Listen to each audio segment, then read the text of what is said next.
The story of Hermetic thought begins far back in the ancient world, in a time when people first tried to explain how the world works. The name that most often appears in this story is Hermes Trismegistus. The name means Hermes the thrice great. He is presented as a teacher who knows the secret laws that bind the universe. In the old writings, Hermes is said to be a mix of the Greek messenger god Hermes and the Egyptian god Thoth. Both of those gods were linked to writing, knowledge, and magic. By joining them, the ancient authors gave a single figure a very high status. The writings that bear his name are called the Corpus Hermeticum. They are a set of short treatises that talk about the nature of reality, the mind, and the soul. The first ideas that later became known as Hermetic ideas appear in Egypt around the 3rd century BCE. At that time, the Greeks had set up a colony in Alexandria. The city became a place where Egyptian priests and Greek philosophers met and talked. In that mix, the Egyptians shared their ideas about the hidden order of the world, while the Greeks added their own ideas about reason and logic. The result was a blend of two cultures. The Egyptian influence can be seen in the way the Hermetic texts speak about the soul as a living, breathing force. The Greek influence shows up in the emphasis on reason and the search for hidden meaning. One early piece of evidence for Hermetic thought is a set of papyrus fragments that were found in the city of Oxyrhynchus. Those fragments contain sayings that are very close to the later Hermetic sayings. They talk about how the mind can see the truth if it is pure. Another early piece is a Greek inscription from the island of Delos. That inscription mentions a teacher of the hidden wisdom who taught that the world is a living whole. Both of those pieces show that the seeds of Hermetic thought were already being planted before the famous Corpus Hermeticum was written. The Corpus Hermeticum itself was not discovered until the Renaissance. In the early 1400s, a group of scholars in Italy were searching for ancient texts that might help revive the lost wisdom of the past. While they were looking in a monastery library in Bologna, they found a small collection of Greek manuscripts bound together in a leather cover. The cover was marked with a strange symbol that looked like a winged staff. The scholars realized that the books inside were the long-lost Hermetic treatises. They called the collection the Corpus Hermeticum, which means the body of Hermetic writings. The discovery caused a great stir. Scholars believed they had found a direct link to the ancient wisdom that had guided the great builders of the pyramids and the philosophers of Athens. The next important step came when the Italian humanist Marsilio Ficino took up the task of translating the Greek texts into Latin. Ficino was already known for his translations of Plato and Plotinus. He saw in the Hermetic writings a kind of bridge between the old pagan ideas and the new Christian thought. In 1476 he completed a Latin version called the Hermetica. In his preface, Ficino wrote, "The ancient sages have left us a key that can open the doors of the soul." He believed that the Hermetic teachings could help people understand God's creation. His translation made the ideas spread quickly across Europe. Universities began to include the Hermetica in their curricula. Many artists and scientists said that the Hermetic principles inspired their work. The core ideas that appear in the Hermetic texts can be grouped into 7 principles. Those 7 principles will be explored later in the series. For now, it is enough to say that they talk about things like the unity of all things, the idea that the mind creates reality, and the belief that everything is in constant change. Those principles are simple enough that a child can see them in everyday life. When a child drops a ball and sees it fall, the child learns cause and effect. The child learns that the action of letting go leads to the ball moving down. That is a small version of the Hermetic idea that every cause has an effect. Another everyday picture is a garden. A person plants seeds, waters them, and waits. After a few weeks, the seeds sprout and become plants. The garden shows how a hidden potential can become real when the right conditions are met. Those two simple scenes illustrate the Hermetic belief that the hidden order of the world can be revealed by paying attention. Even though the Hermetic ideas sound simple, they have been used in many real-world applications. In the field of alchemy, early chemists tried to turn base metals into gold. They believed that by understanding the hidden laws of matter, they could change its nature. In modern times, the same idea appears in the field of psychology. Therapists often talk about how thoughts shape feelings and actions. If a person believes that they can change, they often do change. That reflects the Hermetic principle that the mind can shape reality.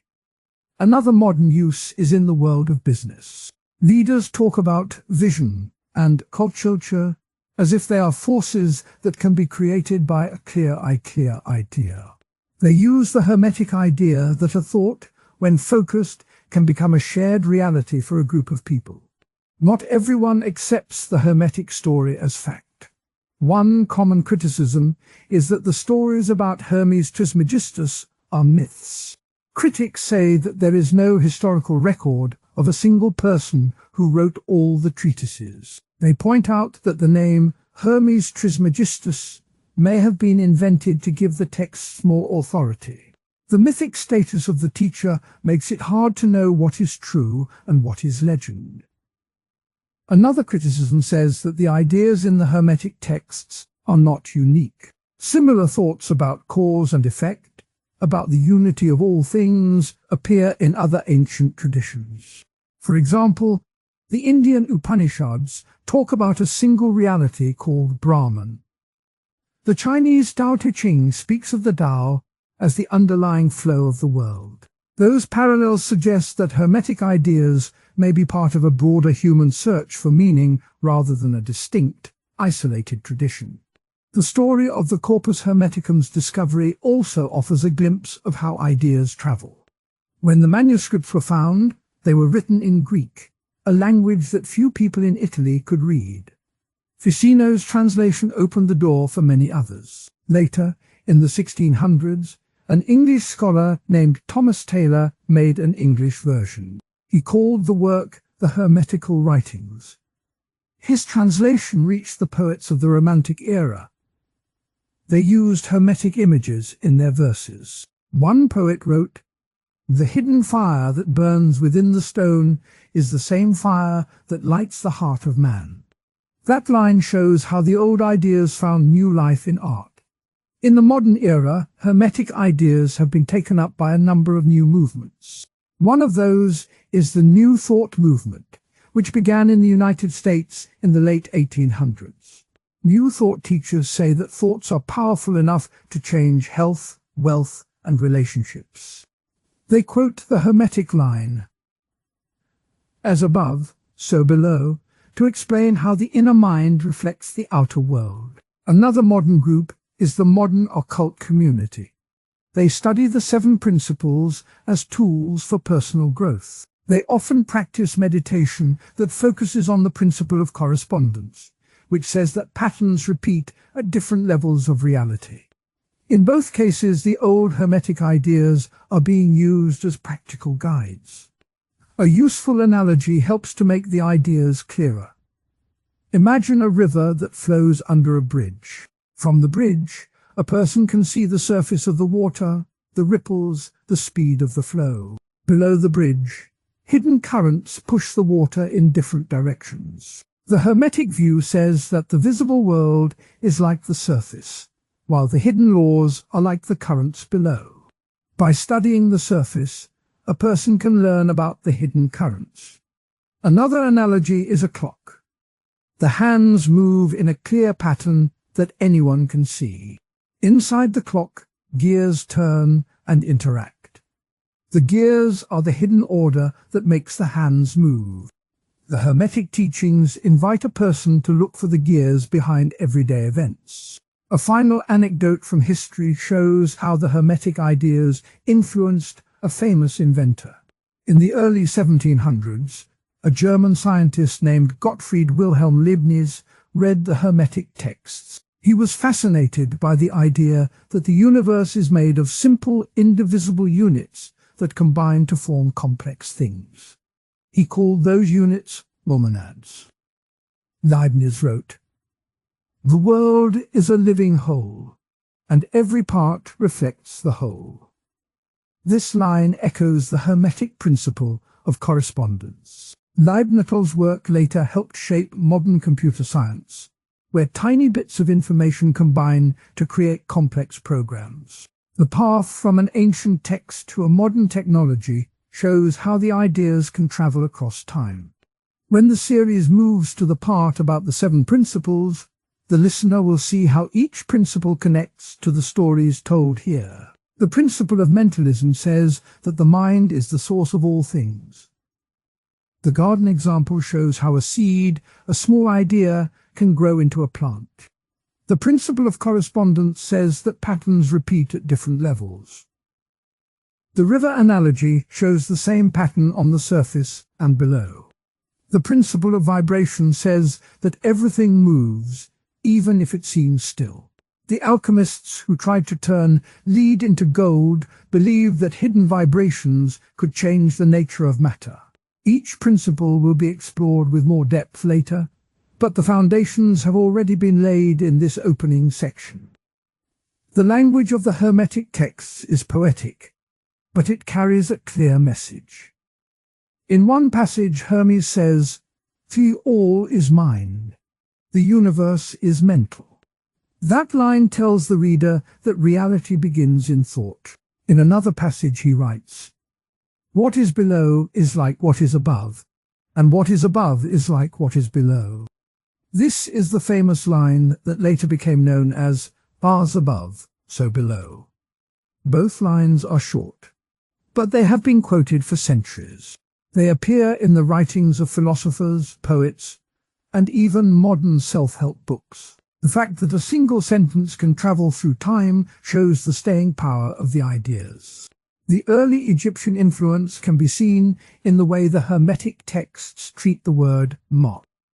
In Egyptian belief, Mot means truth, balance, and order.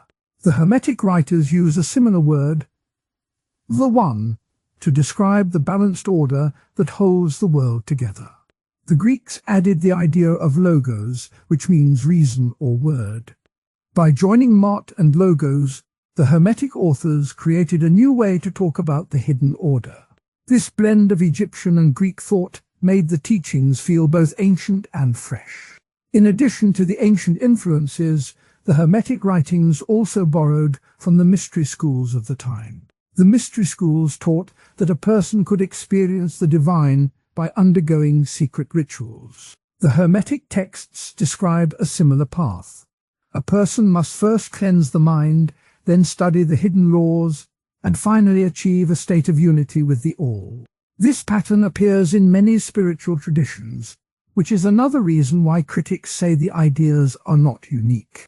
Yet the way the Hermetic texts put the pattern into a short set of principles makes them easy to remember and apply. The impact of the Hermetic discovery on the Renaissance cannot be overstated. When scholars in Florence read the Latin translation, they felt that they had found a missing link between the ancient world and the Christian faith. A famous painter, Sandro Botticelli, is said to have included Hermetic symbols in his painting The Birth of Venus. The painting shows a figure emerging from the sea, surrounded by symbols of love and beauty. Some scholars argue that the hidden symbols point to the Hermetic idea that the material world can be transformed by inner knowledge. Whether or not Botticelli intended that, the story shows how the ideas seeped into art. In the centuries that followed, the Hermetic ideas where the Kybalion appeared in the year 1908, printed in a modest edition that listed its author as the 3 Initiates. No real name was given, and the 3 people behind the pen have never been identified. Some scholars think the name may hide a single writer, while others suspect a small group of occult students. Whatever the truth, the book was released with a clear aim: to bring the old Hermetic ideas into the modern world, to make them easy for a new audience to read and use. The text says it is a study of the ancient Hermetic philosophy of ancient Egypt and Greece, and it promises to show how those teachings can help a person live a better life. The purpose of the book can be seen in the way it is written. Each chapter is short, each principle is listed in plain language, and each idea is tied to everyday experience. In that sense, the book works like a recipe that guides a chef. A chef looks at a list of ingredients, follows simple steps, and ends with a dish that can be tasted. The Kybalion gives a list of 7 principles, tells the reader how to think about each one, and hopes the reader will see a change in thought, just as a chef sees a change in flavor. Another easy picture is a map that helps a traveler. A traveler may be in a strange land, but a map shows roads, mountains, and safe places. The Kybalion offers a map of the mind, pointing out where thoughts can lead, where habits hide, and where new paths can be taken. With that map, a person can move through life with more confidence. The book's first principle is mentalism, the idea that the whole universe is a mind. The text writes, "The all is mind. The universe is mental." That line comes directly from the book and is repeated throughout the chapters. The statement is simple, but it carries a deep claim. Everything that exists is, at its core, a thought or a pattern of thought. In the same way that a painter's canvas holds the image before the paint dries, the universe holds the idea before it becomes form. The book uses this claim to build the rest of its teachings, and it does so with language that a reader in 1908 could understand without a university degree. The 3 initiates also borrow a famous line from the older Hermetic tradition. "Was above, so below, as below, so above." That phrase appears in the Emerald Tablet, an ancient text that inspired many later occult writers. By putting the phrase in the Kybalion, the authors linked their modern work to an older lineage.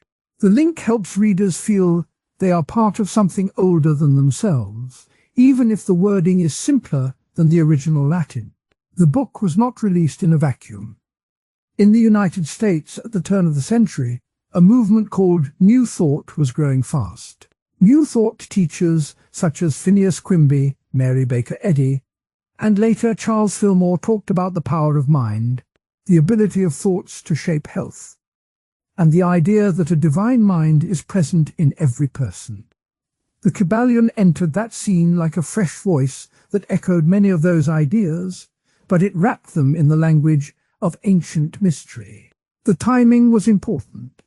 Many people were looking for ways to improve their lives, and they were open to ideas that promised mental control over circumstance. The influence of the Kybalion spread quickly through early self-help circles. Small study groups formed in cities such as New York and Chicago, where readers would meet to discuss each principle. Some of those groups later merged with other occult societies, like the Rosicrucians or the Theosophical Society. The book's simple format made it easy to share, and its mysterious authors gave it an aura that attracted curious minds. By the 1920s, references to the 7 principles could be found in popular magazines that talked about success, health, and personal growth. The book helped shape a generation that believed that changing one's thoughts could change one's fortunes. Even with its success, the book has faced criticism. One common counterpoint is that it may oversimplify the ancient teachings. The original Hermetic texts are complex, full of symbolic language, and often tied to rituals that the modern reader never sees. By turning those ideas into short, clear statements, the 3 initiates may have stripped away nuance. A scholar of ancient philosophy might argue that the original writers used paradox and layered meaning to keep the teachings hidden from the uninitiated. In making everything plain, the modern version could lose the depth that made the old texts powerful. A second criticism sees the book as a marketing tool.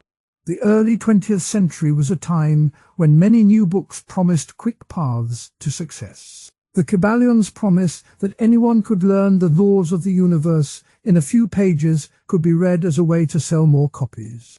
Some historians note that the publisher, a small press in Chicago, printed several editions in quick succession, each with a new cover that highlighted the mystery of the three initiates. The use of a secretive author name could be a clever way to spark curiosity and boost sales, rather than a purely spiritual choice.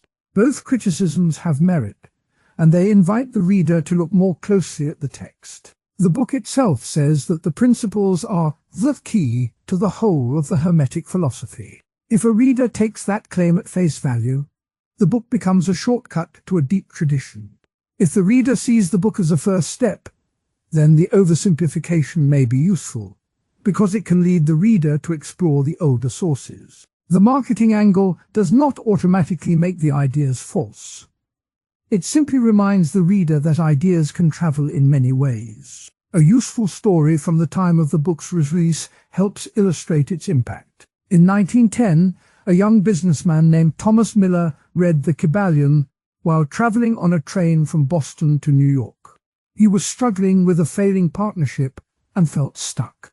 The principle of cause and effect, which says that every cause has a result, gave him a way to see his own role in the problem. He wrote in his diary, "I see now that my thoughts have built the wall I cannot climb."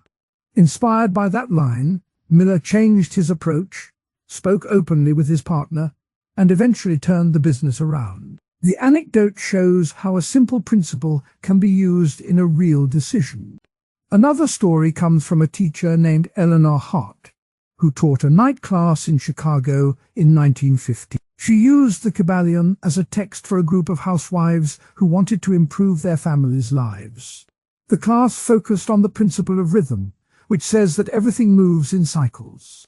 The women learned to recognize the ups and downs of their daily chores, and they planned their work around the natural flow of energy.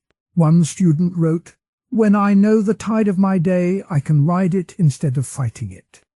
The class continued for 2 years, and many of the women reported feeling less stressed and more hopeful. These two examples show how the book can move from theory to practice.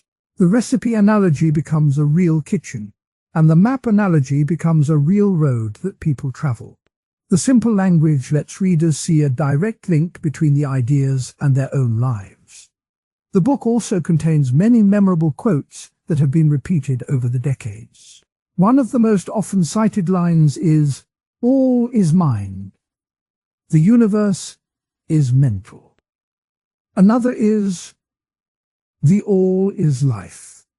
The all is light. The all is light. The all is love."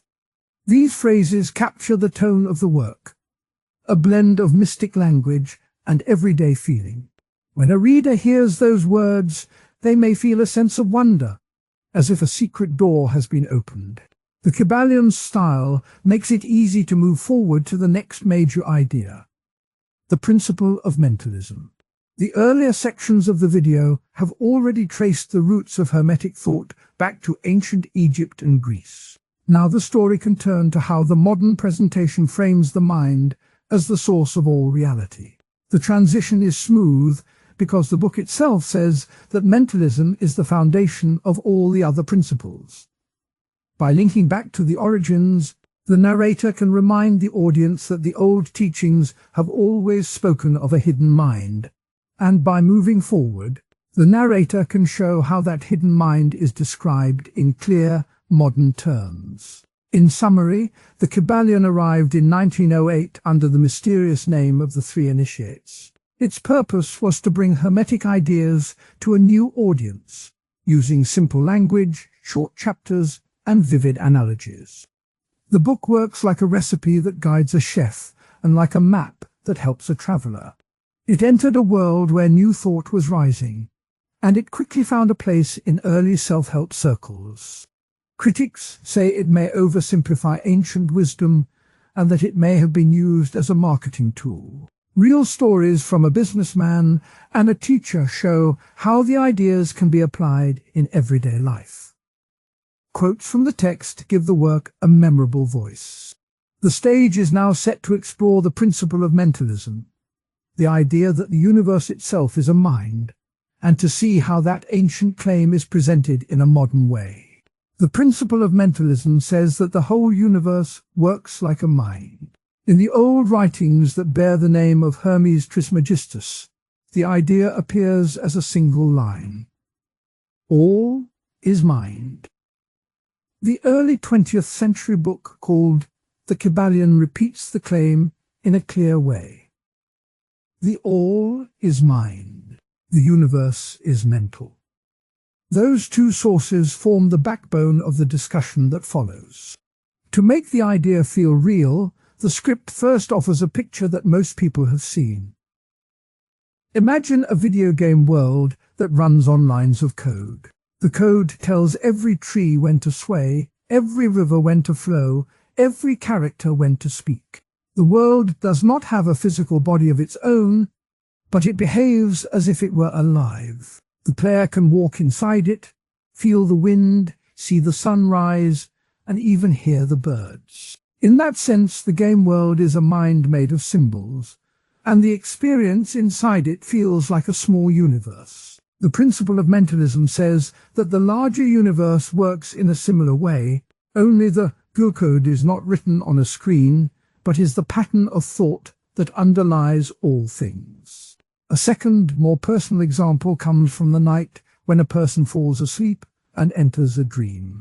While dreaming, the scene can be vivid, the emotions can be strong, and the logic can seem as solid as daylight. The dream feels real until the sleeper wakes up and sees that the room has not changed. The dream is a mental creation that fills the whole field of experience for the time it lasts. The principle of mentalism points to this as a small glimpse of how the larger reality may be built from thought, not from material alone. The ancient alchemists of the 17th century give a historical anecdote that fits the theme. These seekers of hidden gold believed that every metal was a step on a path toward a perfect universal substance. More than a chemical goal, they held a spiritual belief that the world was guided by a single, all-encompassing mind. One alchemist wrote, "All things are bound together in the great mind, and by the turning of the inner fire we may awaken the hidden spirit of the earth." Their work was not only about turning lead into gold, it was about aligning the material world with a higher mental order. A modern anecdote comes from a physicist who studies the link between consciousness and the physical world. In a recent interview, the scientist said, "When we look at the quantum field, we see patterns that only make sense when we include the role of the observer's mind." He added, "It is as if the universe waits for a thought to give it shape." That comment echoes the old Hermetic claim that the mind is the first cause of all that appears. The script now moves to the arguments that support mentalism. First, the claim that the universe behaves like a mind fits the way patterns repeat across different levels of reality. When a river follows a path, when a crowd moves together, and when a galaxy spins, each pattern can be seen as a kind of thought expressed in form. The Kybalion calls this the law of mental causation, meaning that the first cause of any effect is a thought. The idea is that thought is not limited to human brains. It is a field that can shape matter, energy, and space. Second, the principle offers a way to explain how the universe seems to be organized. If a single mind is behind the whole, then the order we see, the laws of physics, the rise and fall of seasons, the cycles of life, can be understood as the expression of a grand design. The ancient sages used the phrase "Hars above, so below," to show that the same pattern repeats from the smallest particle to the largest star.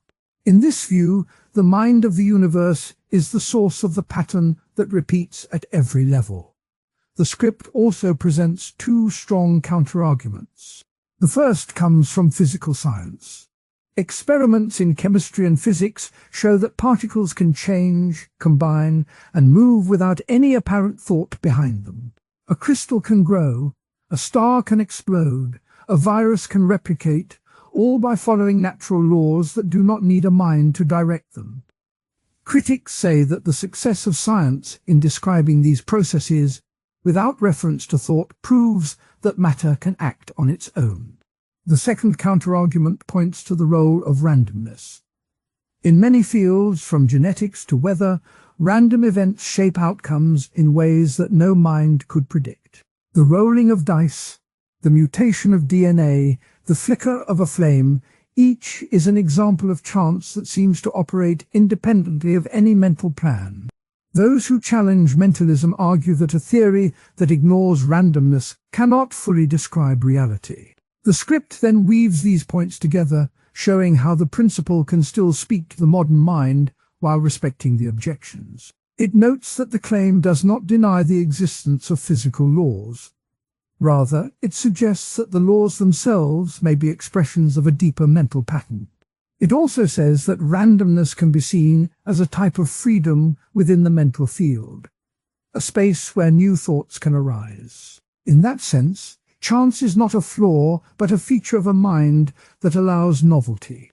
To make the abstract idea more concrete, the script offers another everyday analogy. Picture a garden that is tended by a gardener. The gardener decides where each seed will go, how much water each plant receives, and when to prune. The garden then grows, but the plants also respond to the weather, to insects, and to the soil.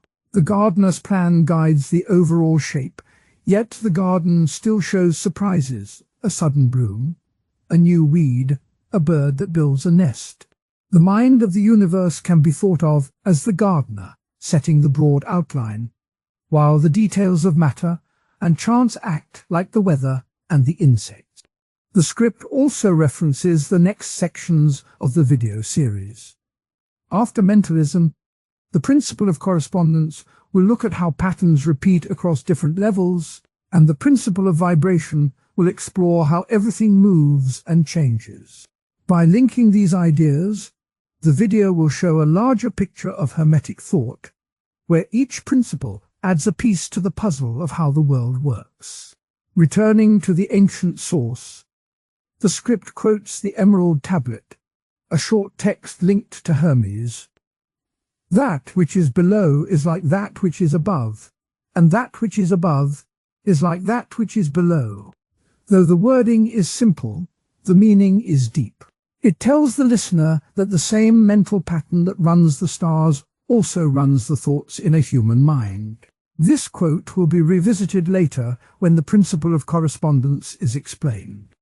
The Kybalion also offers a memorable line that can be repeated for emphasis. The all is mind. The universe is mental.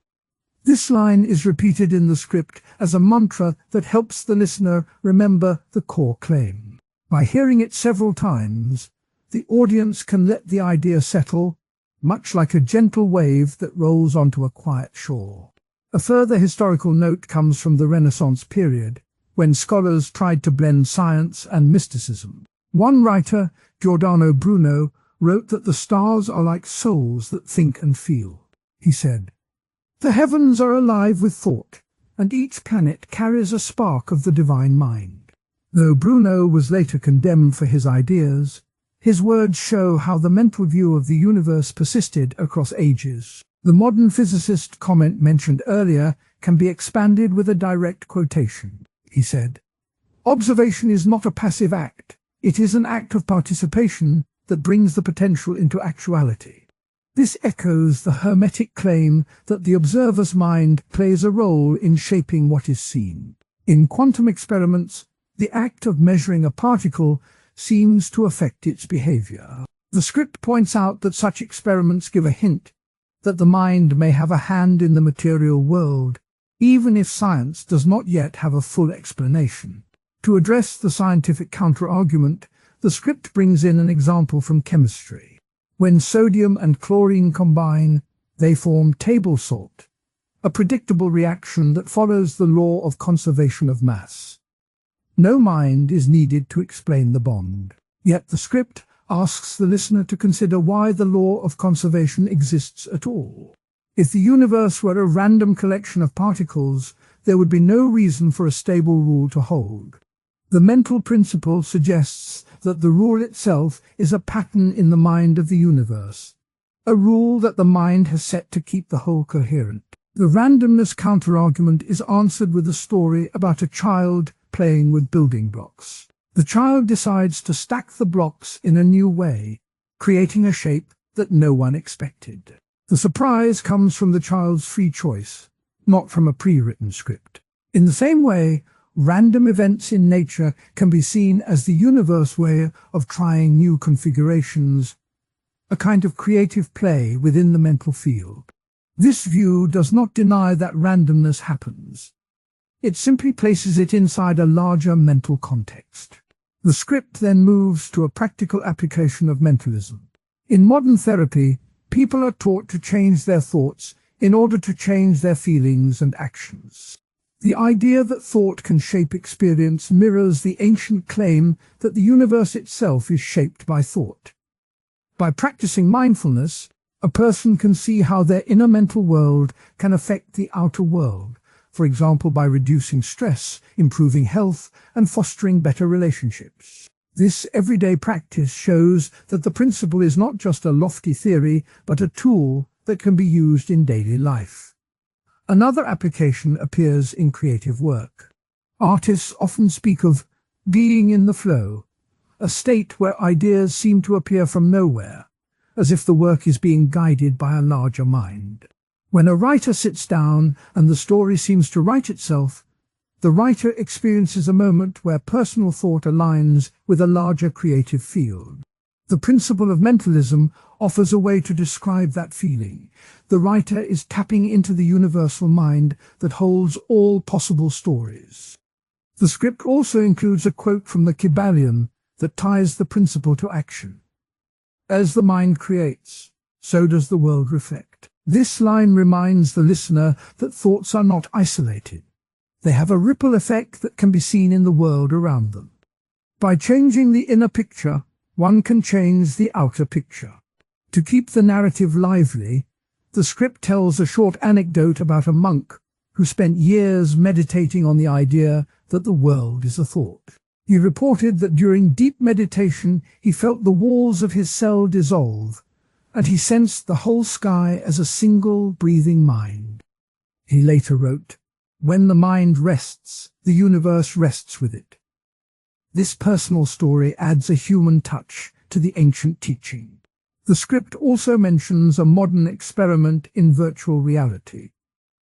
Participants wear a headset that creates a world made of light and sound. When they move their heads, the world shifts instantly.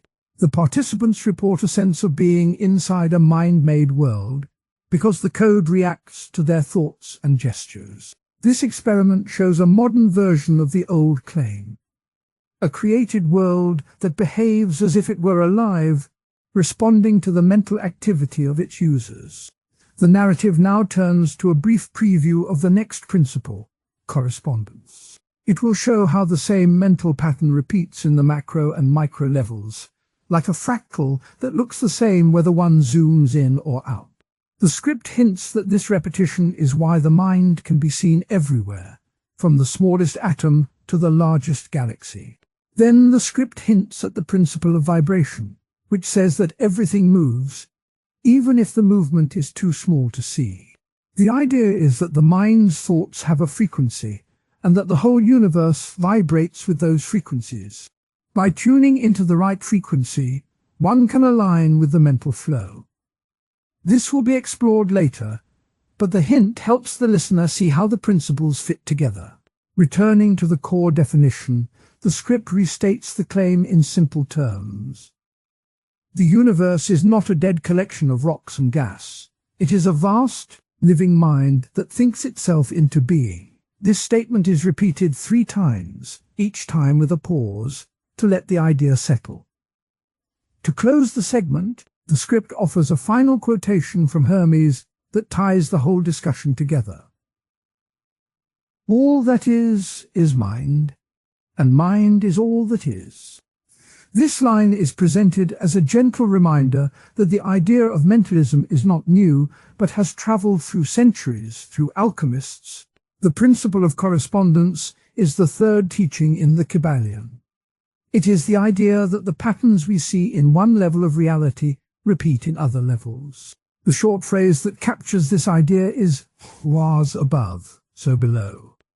That phrase first appears in the Emerald Tablet, an ancient text that is attributed to Hermes Trismegistus. The tablet says, "That which is below is like that which is above, and that which is above is like that which is below, to accomplish the miracle of the One." The Kybalion repeats the same line and calls it the principle of correspondence. The principle tells the reader that the same laws operate in the heavens, in the earth, and in the mind.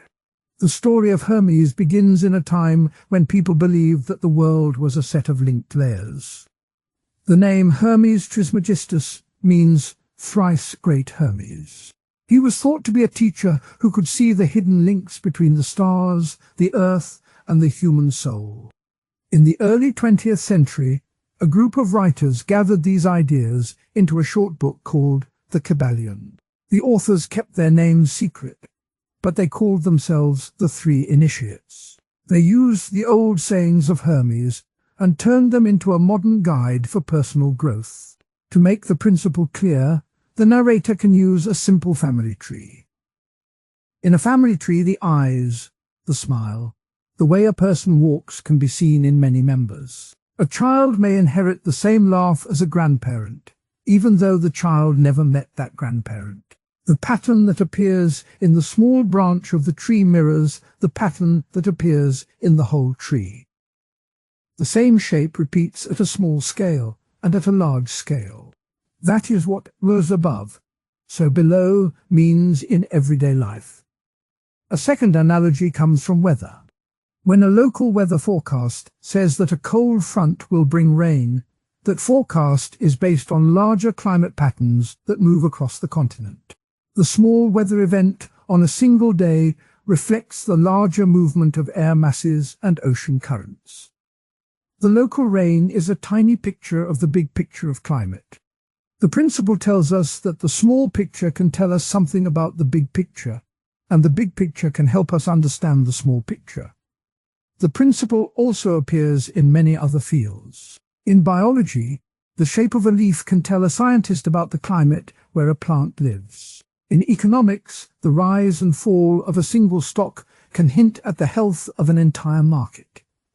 In each case, the same rule that works at one level also works at another level. The principle encourages the mind to look for hidden links, to see how one part reflects the whole. The Kybalion links the principle of correspondence to the first principle, mentalism.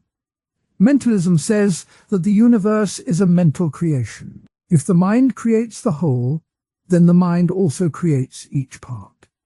The correspondence between the big and the small becomes a natural result of the mental nature of reality. The narrator will point the viewer to the earlier discussion of mentalism, where the idea that all is mind was introduced.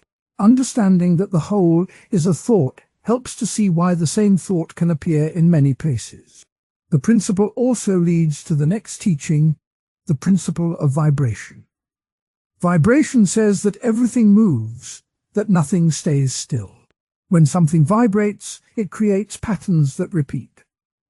Those patterns can be seen in larger and smaller forms. The narrator will tease the upcoming section by noting that the next principle will show how the repeated patterns actually move, and how that movement creates change. Even though the principle sounds simple, there have been many objections over the centuries. One common objection is that similarity does not prove cause. Just because two things look alike does not mean one caused the other. For example, two people may have the same laugh, but that does not mean one copied the other. The similarity could be a coincidence. Critics point out that the principle can be misused to claim that any pattern must have a hidden link, even when none exists. A second objection is that some patterns are purely random. In a large set of data, occasional matches will appear by chance. A coin that lands heads 10 times in a row may seem to follow a hidden rule, but it is simply a random run. The principle can be stretched to fit any coincidence, making it lose its meaning. The critics say that the principle must be used carefully, with evidence that the patterns are truly linked, not just accidental. History offers many stories that show how people have used the principle. In the Middle Ages, physicians often looked to the stars for clues about a patient's health. They believed that the motion of the planets could affect the body. If Mars was in a certain position, they thought a patient might develop a fever. This belief was an early form of the principle. The large motion of the heavens was thought to mirror the small motion of the blood inside the body. The practice of astrological medicine lasted for centuries, and many doctors wrote treatises that linked planetary cycles to disease. A later story comes from the 19th century occult revival. A group of seekers called the Hermetic Order of the Golden Dawn used tarot cards as a mirror of the inner self. They would lay out the cards and read the images as symbols of the mind's hidden patterns. The cards were seen as a small picture of the larger soul. By studying the cards, the seeker hoped to understand deeper truths about their own life. The tarot practice shows how the principle can be used as a tool for self-knowledge, turning a simple deck of pictures into a map of the inner world. Primary sources give a clear voice to the idea. The Emerald Tablet, attributed to Hermes, states, "That which is below is like that which is above, and that which is above is like that which is below, to accomplish the miracle of the One." In the Kybalion, the authors write, "The law of correspondence is the great bridge that links all the planes of existence." Both quotes use the same wording, showing how the idea has been handed down through time. The principle can also be seen in modern science. In physics, the same equations that describe the motion of planets also describe the motion of electrons around an atom. The same math works at the cosmic scale and at the microscopic scale. That is a direct example of as above, so below. In psychology, the same patterns of behavior that appear in a family can appear in a whole culture. The principle helps researchers see that the same rule can apply to many levels of analysis. The principle is not a magic spell. It is a way of thinking. When a person looks at a problem, they can ask, "What does this small part tell me about the larger whole?" Or they can ask, "What does the larger pattern tell me about this detail?" By asking those questions, the mind can move from seeing isolated facts to seeing a network of connections. The principle also helps in daily decision-making. When a person feels stressed, they might notice that the stress mirrors a larger pattern of overwork at the workplace. By fixing the larger pattern, the small stress may ease.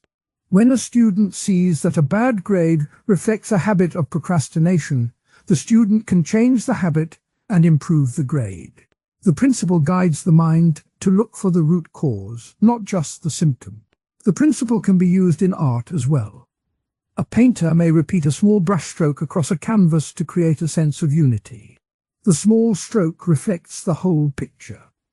A musician may repeat a short melody in different sections of a song, making the whole feel connected. Those artistic choices follow the same rule that a small element can echo the larger design. It is important to keep the two objections in mind. The principle does not say that every similarity is a hidden law. It says that when a clear pattern repeats across levels, there is often a deeper link. The thinker must test the link, not just assume it. A good test is to see if changing the larger pattern changes the smaller one, or vice versa. If the change happens, the link is likely real. If nothing changes, the similarity may be accidental. The principle also reminds us that the universe is not a random jumble. Even when chance appears, there is often an order that can be uncovered. The ancient thinkers believed that the order was set by a mind, the all, and that the mind used the same pattern at every level.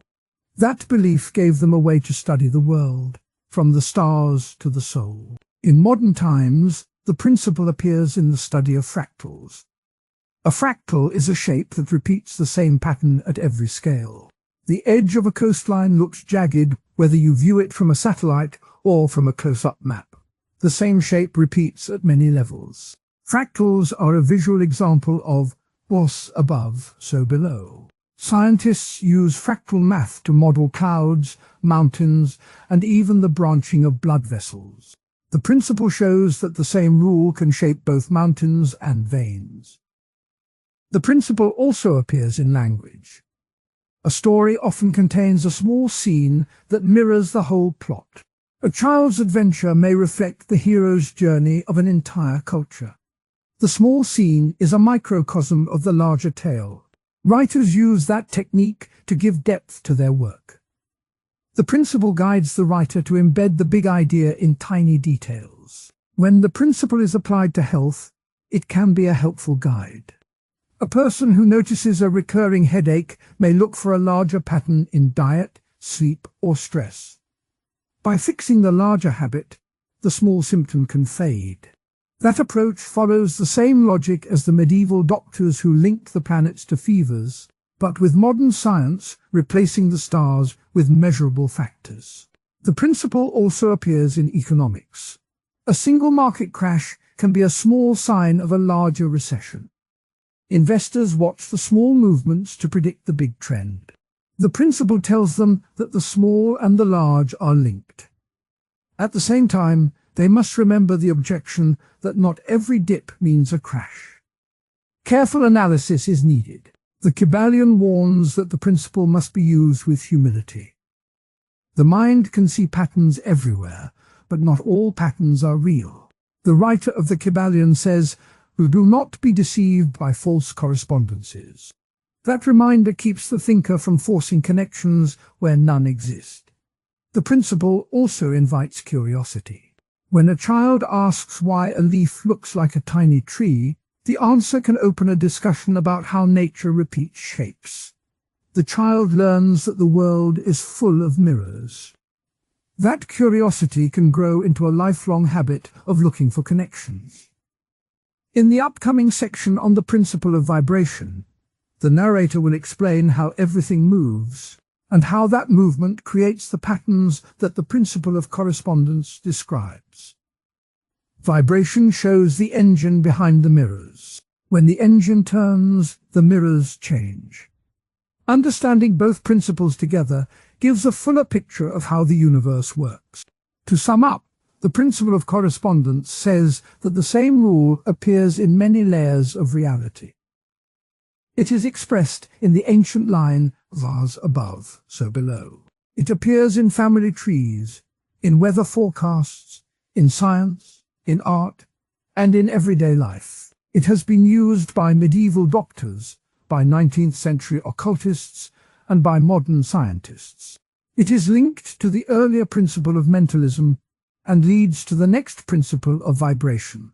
It invites the mind to see the hidden links, but it also asks the mind to test those links and to avoid assuming that every similarity means a cause. By keeping those ideas in balance, the thinker can use the principle as a tool for insight, for healing, for creativity, and for a deeper sense of unity with the world. Everything moves, even when it looks still. That is the core claim of the Hermetic law of vibration.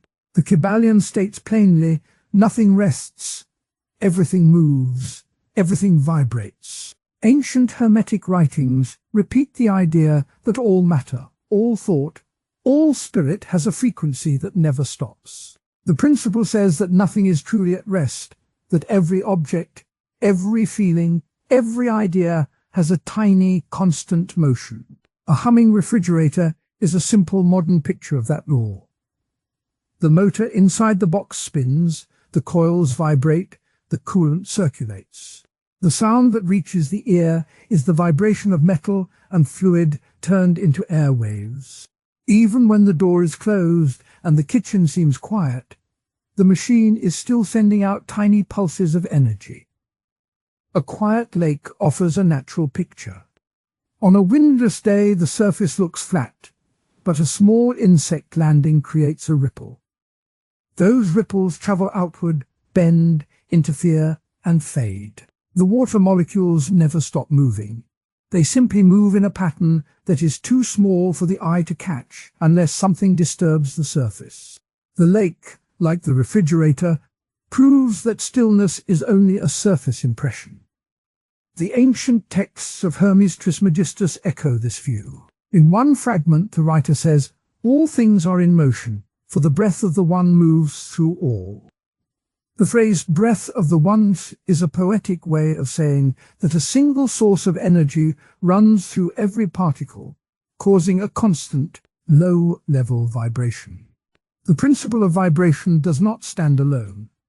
It links tightly to the Hermetic law of polarity, which says that everything has two opposite sides, and to the law of rhythm, which says that all things rise and fall in a pattern. Vibration creates the small differences that become the poles of hot and cold, light and dark, loud and soft. Rhythm is the larger pattern that those vibrations join to form, like a drumbeat that is made of many tiny hits. The idea that everything vibrates was not only a mystical claim. Renaissance alchemists tested it in their workshops. One alchemist, known only by the name of Giovanni, heated a piece of copper until it glowed red. He watched the metal change shape, crack, and release a faint hiss. He wrote in his notebook, "When the fire kisses the metal sings. Its inner fire makes it move even while it seems solid." The alchemist's observation matched the Hermetic claim. The metal's atoms were vibrating faster as heat increased, and the visible change was a sign of that hidden motion. A second anecdote comes from the world of music in the 20th century. A composer named Clara worked with a group of therapists who believed that sound could shift mood. She placed a low-frequency drum in a waiting room and let it beat slowly for 10 minutes. Patients reported feeling calmer, their breathing slowed, and their thoughts seemed less scattered. Clara wrote, "The vibration of the drum reached the bodies of the listeners and tuned their inner rhythm." Her work showed that a purposeful vibration can affect human feeling, a real-world use of the Hermetic principle. The principle also meets challenges. One common objection is that some objects appear static for very long times. A mountain, a stone statue, a deep-sea trench seem unmoving over centuries. To a casual observer, they look like perfect stillness. Critics argue that if everything vibrates, why does a mountain not shake like a drum? The reply points out that vibration does not require visible motion. At the atomic level, the particles in a mountain are still moving, but the movements are so tiny and so balanced that the whole mass does not wobble. The mountain's vibration is simply a very low frequency, a slow dance of atoms that does not produce a perceptible tremor. A second counter-argument comes from modern physics. Quantum theory tells that particles can be in uncertain states, that they sometimes appear as waves and sometimes as points. Some scientists claim that this uncertainty makes the Hermetic claim vague, because vibration is not a precise term in quantum language. The response is that the Hermetic law was never meant as a technical formula. It is a broad observation that all things have a pattern of change. In quantum physics, the pattern is expressed as probability waves, which are still a kind of vibration of possibility. The law therefore fits the modern view. Even uncertainty is a form of motion. Real-world applications of the vibration idea are many. In medicine, ultrasound machines send high-frequency vibrations into the body to create images. The vibrations bounce off tissues, and the machine translates the echoes into pictures that doctors can read. In technology, engineers design buildings to handle the vibrations caused by wind or earthquakes. They calculate the natural frequency of a structure so that it does not resonate or amplify the external shaking. Both examples show that understanding vibration helps control outcomes. Modern thinkers have taken the ancient law and placed it in a new light. Some contemporary philosophers argue that the law is a metaphor for mental activity. They say that thoughts are vibrations of the brain, and that a calm mind is a low-frequency, steady vibration. Others look at social systems and claim that cultures have a collective vibration that can rise or fall, much like a crowd's mood at a concert. These interpretations keep the core idea alive while giving it fresh relevance. To see the principle in daily life, consider a simple kitchen timer. When the timer ticks, a tiny gear moves back and forth, creating a faint click. That click is a vibration that travels through the air to the ear. The timer's purpose is to mark the passage of time, but its function depends on a small, repeated motion. The timer's ticking shows how a tiny vibration can structure larger events. Another everyday picture is a candle flame. The flame flickers because the hot gases rise and cool, creating a constant, tiny motion. Even when the flame looks steady, the particles inside are moving in a complex pattern. The flame's vibration spreads heat to the room, showing how a small, invisible motion can affect the environment. The law of vibration also explains why the principle of polarity works. If everything moves, then every state can shift toward its opposite. Heat can become cold if the vibration slows down. Sound can become silence if the vibration stops. The movement creates the space for opposites to exist. Rhythm, the third law, is the larger pattern that emerges when many vibrations line up. A heartbeat is a rhythm made of many tiny muscle contractions, each a vibration. The rhythm repeats, rises, falls, and repeats again, showing how the three laws weave together. A story from the past helps illustrate this link. In the late 1500s, a group of alchemists tried to turn lead into gold. They heated lead in a furnace, watched it melt, and noted the color changes. The alchemists recorded that the metal spirit rose when the heat increased and fell when the fire cooled. They called this rise and fall the rhythm of the metal. At the same time, they observed that the metal's color shifted from dull gray to bright red, a change they linked to the metal's polarity between cold and hot. Their notes read, "When the fire sings, the metal moves. When the fire quiets, the metal rests."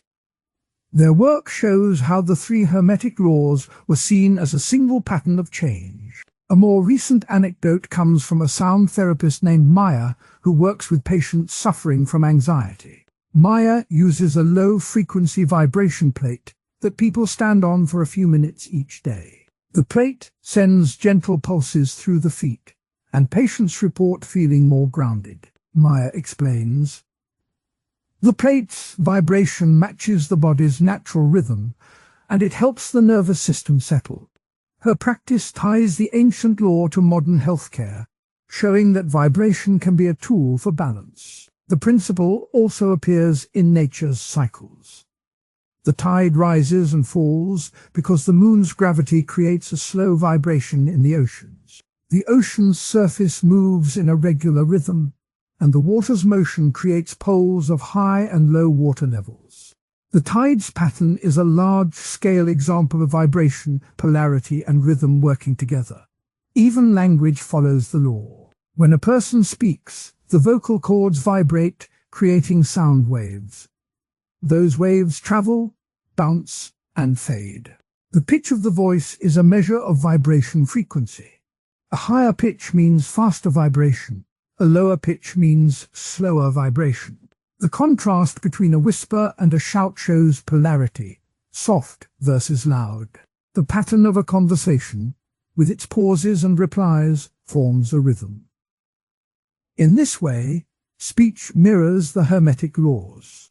The principle also helps explain why some people feel stuck in life. If everything vibrates, then a person's thoughts, emotions, and actions are all moving at a certain frequency. When that frequency is low, the person may feel heavy or inert. By changing the vibration through music, movement, or new ideas, the person can shift to a higher frequency and feel more alive. This idea is echoed in many modern self-help books that talk about raising your vibration. The phrase is a direct echo of the ancient law, repackaged in plain language. In the world of technology, the principle of vibration is built into every digital device. A computer's processor switches billions of times per second, each switch a tiny electrical vibration. The screen's pixels light up and dim in rapid succession, creating the illusion of motion. Even the data stored on a hard drive rests as magnetic vibrations on a tiny platter. The whole system works because of countless tiny motions that are invisible to the user. The law also finds a place in art. A painter may use brush strokes that suggest movement, even on a still canvas. The viewer's eye picks up the implied vibration of the lines, feeling the energy of the scene. A sculptor may carve a smooth surface that catches light in a way that makes the stone appear to breathe. These artistic choices rely on the viewer's sense that even static objects hold a hidden motion. The Kybalion also reminds that vibration is relative. What feels fast to one observer may feel slow to another. A humming refrigerator may be loud in a quiet bedroom, but barely noticeable in a busy kitchen. The same principle applies to thoughts. A rapid stream of ideas can feel overwhelming, while a slow, steady thought can feel calm. This relativity links vibration to the law of polarity, which says that opposites are merely points on a single line. A final modern example is the use of vibration in smartphones. Phones vibrate to alert the user. The tiny motor inside creates a quick back and forth motion that the hand can feel. The vibration is a way to send a message without sound, showing how a small motion can carry information. The feature has become a common part of daily life, proving that the principle of polarity is one of the 7 core ideas that appear in the old book called the Kybalion. The book says that all things have 2 sides, like a coin. One side is called the opposite, but the 2 sides are really the same thing, just at different ends. In simple words, hot and cold are not separate things. They are the same water, just at different temperatures. The same idea works for light and dark, for joy and sorrow, for love and hate. The idea says that the gap between the 2 ends can be crossed if the mind sees them as degrees, not as unrelated blocks. The idea first shows up in ancient thought. Hermes Trismegistus, the legendary teacher who is said to have written the Emerald Tablet, is the name most linked to this principle.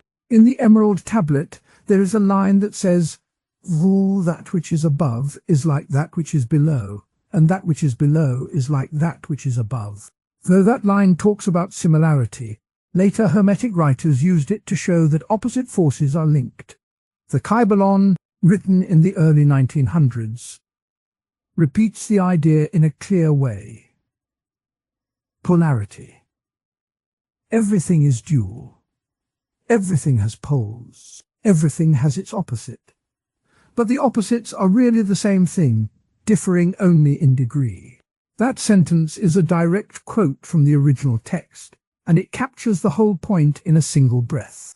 Even before Hermes, Greek thinkers thought about opposites. Heraclitus, who lived in the 5th century BCE, liked to say that the world is full of tension between opposites. He wrote that road up and the road down are the same thing. He meant that a hill can be walked up or down, but it is still the same hill. Later, Plato in his dialogue, the Timaeus, talked about the world being made of pairs, hot and cold, dry and wet, light and dark. Those pairs are not separate. They are 2 ends of a single scale. In Chinese thought, the symbol of yin and yang shows a very similar picture. The black side and the white side swirl together, each containing a dot of the other. Though the Chinese picture is not Greek, it shows that many cultures saw opposites as linked. A Victorian writer also used the same idea in stories. Charles Dickens, in his novel A Tale of Two Cities, often writes about light and darkness as 2 faces of the same city. He describes Paris at night as the city of darkness, that is still the city of hope. In another work, Robert Louis Stevenson's Strange Case of Dr. Jekyll and Mr. Hyde plays with the idea that good and evil live in the same person, just at different intensities. These writers showed that the principle of polarity can be used to make a story feel deep and real. The principle works well as an analogy. Imagine a kitchen tap that can give hot water and cold water. The water comes from the same pipe, the same source. The tap simply lets the flow move faster or slower, making the water feel hotter or colder. The water itself does not change into something else. It stays water. The same is true for the mind. When a feeling is very strong, it feels like the opposite of calm. When that feeling eases, it moves toward calm. The two feelings are not separate. They are the same feeling at different levels. A second analogy uses a seesaw. A seesaw has a plank balanced on a point. When a child sits on one end, the other end goes up. When another child sits on the opposite end, the plank tilts the other way. The seesaw itself does not change. It is the same piece of wood. The motion shows how two opposite forces can balance each other. If the weight on one side is too heavy, the balance is lost. The same idea can be seen in emotions, in politics, in weather. Too much heat can cause a fire. Too much cold can cause a freeze. Balance keeps things steady. The principle also links back to the first Hermetic idea, the principle of vibration. Vibration says that everything moves, that everything has a frequency. Polarity says that the moving thing can be seen at different points on a line. If a vibration is fast, it feels hot. If it is slow, it feels cold. The two are the same wave, just at different speeds. Seeing them as degrees helps a person move from one end to the other. That is why the study of vibration and polarity often go hand in hand. There are arguments that support the principle strongly. One argument says that all measurements are relative. A thermometer reads hot when the mercury rises and reads cold when it falls. The mercury is the same metal. The numbers change. That shows that hot and cold are just points on a scale. Another argument points to language. Many words have opposites that share the same root.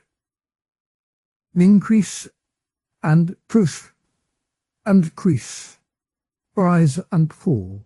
The root idea is the same change, just in opposite direction. Seeing the root helps a learner understand both words at once. Not everyone agrees that all opposites can be merged. One counterpoint says that some pairs are truly separate. For example, life and death are not just degrees of the same thing. A living cell can become dead, but the state of being dead cannot be turned back into life by simply adjusting a dial. The gap is not just a matter of degree, it is a break. This view argues that the principle works for many things, but not for every pair. A second counterpoint warns about extreme differences. When two sides are far apart, they can cause conflict. Think of two countries that have very different cultures. If each side sees the other as a true opposite, they may fight instead of finding a middle path. The principle of polarity says that the gap can be crossed, but in practice the distance can be too large for a simple adjustment. This shows that the principle is a guide, not a guarantee. Real-world applications show how the idea can help people. In medicine, doctors use the concept when they treat fever. They give a cooling drink to bring the body temperature down, knowing that heat and cold are the same energy, just at different levels. In psychology, therapists talk about the subtle side of a personality. They say that the angry part of a person is not a separate monster, but a part of the same self that can be softened by understanding. By seeing anger as a hot version of calm, a person can work toward balance. Modern science also picks up the idea. In physics, particle and antiparticle are seen as opposites that share the same mass. They are the same kind of thing, just with opposite charge. When they meet, they cancel each other out, releasing energy. This is a clear case where opposite ends of a scale meet and produce a new result. In biology, the concept of homeostasis describes how the body keeps temperature, pH, and other measures within a narrow range. The body constantly moves between higher and lower values, always aiming for a middle point. The principle also helps in everyday decisions. When a person feels angry, they can ask, "What would calm feel like? How far am I from that point?" By recognizing that anger is just a hot version of calm, the person can work to lower the temperature of the feeling. When a student feels bored, they can think of excitement as a higher degree of interest on the same line. By moving a little, the feeling changes. Two more examples make the idea clear. First, think of a battery. One end is positive, the other is negative. The flow of electricity moves from one side to the other. The charge is the same kind of energy. It just has opposite signs. Second, think of a musical note. A low note sounds deep. A high note sounds bright. Both are sound waves, just at different frequencies. The note is the same, only the pitch changes. Historical anecdotes add flavor. One story tells of an ancient Greek physician named Hippocrates who wrote about Ruhut and Purkod humors in the body. He believed that health came from balancing the hot and cold forces inside a person. He used the same idea of polarity to guide his treatments, giving patients warm baths when they were cold and cool drinks when they were hot. Another story comes from the Victorian era, when a writer named George MacDonald wrote a fairy tale called The Light Princess. In that tale, the princess could not stay on the ground because she was made of pure light. A prince with a heavy heart, full of darkness, helped her find balance. The tale shows how light and darkness can be two parts of the same story, needing each other to make a whole. Quotes from primary sources reinforce the point.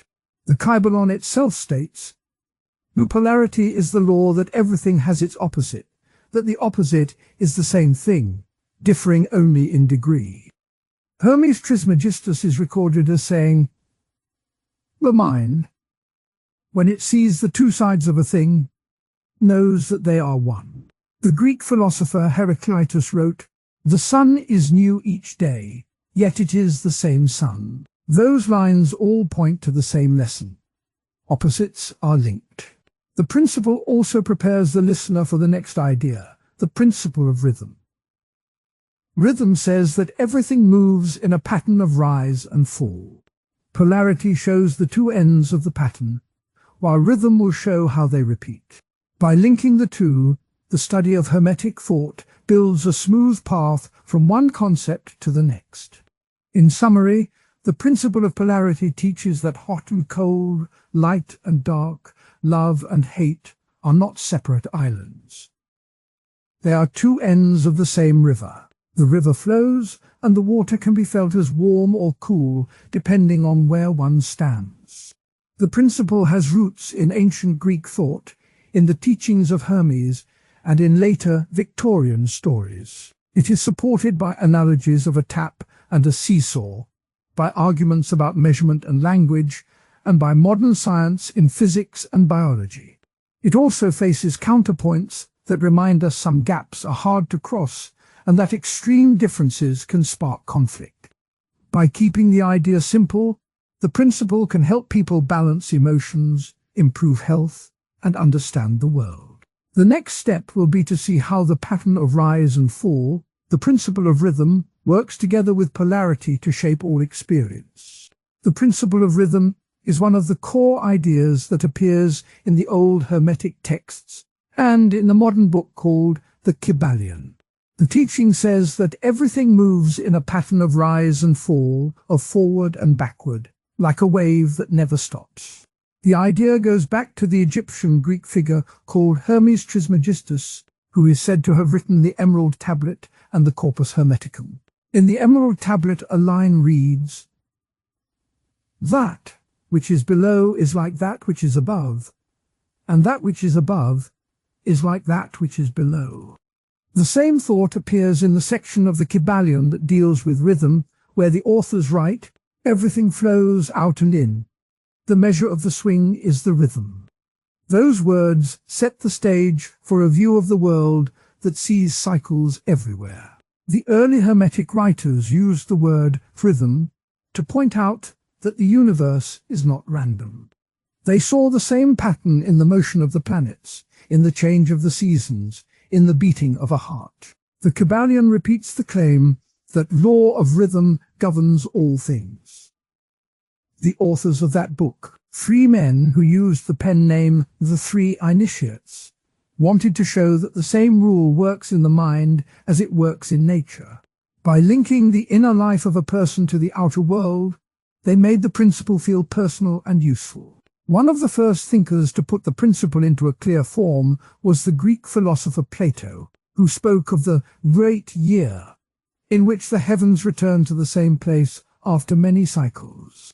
Later, the Roman writer Cicero quoted Hermes and said that the world is a great clock that never stops. In the Middle Ages, a monk named Michael Psellos wrote that the rise and fall of empires follows a hidden beat.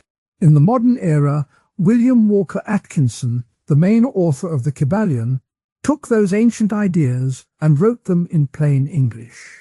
He said that a person who knows the rhythm can ride the wave instead of being tossed by it. The argument for the principle is simple. All living things follow a pattern. The day follows night, the seasons follow each other, the tide comes in and then goes out. The tide is a perfect example. The moon pulls the water toward it, the water rises, reaches a high point, then recedes. The whole process repeats every 12.5 hours. The second example is the human heartbeat. Blood rushes into the heart squeezes, blood flows out, then the heart relaxes. That beat repeats about 70 times a minute for most adults. Both examples show a clear rise and fall, a clear rhythm that can be felt and measured. Because the principle says that every event has a swing, it can be used in daily life. A farmer can watch the rhythm of the sky and plan planting.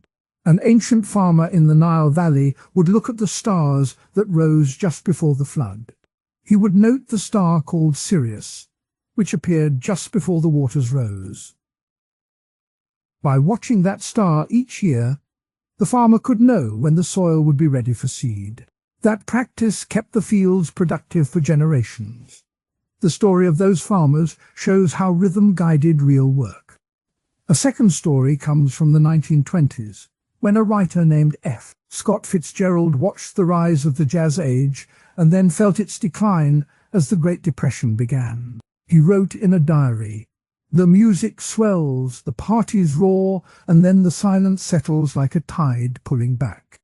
He saw the cultural scene as a wave that rose high with new ideas, then fell back into a quieter time.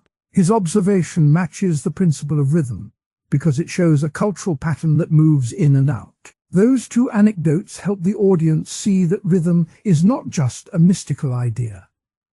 It is a tool for timing. When a person knows that a market goes up and down, they can buy low and sell high. When a student knows that energy is highest in the morning, they can schedule study then. When a doctor knows that the body's hormones follow a daily rhythm, they can plan medication at the right hour. In each case, the principle of rhythm offers a guide. But not everyone accepts the idea without question. One counterargument says that some events look random, not rhythmic. A sudden accident, a surprise lottery win, a flash of lightning, all seem to break the pattern. Critics point out that if everything were on a set swing, chance would have no place. They argue that the world contains true randomness that cannot be reduced to a simple wave. A second counterargument says that not every pattern repeats exactly. Seasons change, but a summer can be hotter one year and cooler the next. Tides follow the moon, yet the height of the tide varies because of wind and weather. The heartbeat can speed up when a person runs or slow down when they rest. Those variations show that the rhythm is not a perfect copy each time. The principle, the critics say, may be too vague to explain those differences. The defenders of the principle respond by saying that rhythm allows for variation within a swing. The core idea is the movement from one extreme to another, not the exact size of each step. The rhythm can be fast or slow, high or low, but it always moves back. In the case of tides, the moon sets the basic timing, while wind adds a small change in height. In the case of the heartbeat, the body's needs change the speed, but the heart still follows a regular beat. The principle therefore includes room for change while keeping the overall pattern. Modern thinkers have taken the principle into new fields. In physics, the concept of oscillation describes how particles vibrate at certain frequencies. In psychology, the idea of emotional cycles helps people understand why mood can rise and fall. In finance, analysts talk about business cycles that move from expansion to recession and back. All of those uses echo the same ancient claim that everything has a rhythm. A simple analogy can help the audience picture the idea. Imagine a child on a swing. The child moves forward, then backward, then forward again. The swing never stays still. It always goes from one side to the other. The speed can change, the height can change, but the motion stays a swing. That picture matches the rhythm of a tide, a heartbeat, a market, or a season. The principle also links to another Hermetic teaching called polarity. Polarity says that everything has two opposite sides, like hot and cold, light and dark. Rhythm moves those opposites back and forth. When hot turns to cold, when light fades to dark, the swing is the rhythm. The two ideas work together, showing that change is not random but part of a larger pattern. The video will later explore the principle of cause and effect, which says that every swing has a reason behind it. Together, the three principles form a set of tools for looking at life. In practice, a person can use rhythm to improve health. By noting that the body feels more awake in the morning, a person can schedule exercise then and rest in the evening. By seeing that stress tends to rise after a long workday, a person can plan a calming activity at that time. The rhythm of the day becomes a guide for better choices. In business, a manager can track sales data and see that demand peaks in the summer and falls in winter. By planning inventory to match that swing, the manager avoids waste. The same idea works for social media, where posts get more attention at certain hours. Knowing the rhythm of the audience helps the creator reach more people. In art, an artist can notice that inspiration often comes after a period of rest. By allowing time for the low point, the artist can ride the next high. The 1920s writer's diary entry shows that even creative fields follow a rise and fall. Recognizing that pattern can reduce frustration. Even in personal relationships, rhythm appears. Arguments may rise, then calm, then rise again. By seeing that pattern, a couple can choose a better time to talk, avoiding the peak of anger. The principle gives a map of when the water is shallow. The Kybalion also offers a short phrase that sums up the idea. The rhythm compensates. That means that when one side is high, the other side will grow low, keeping balance. The phrase appears in the book as a reminder that nothing stays at an extreme forever.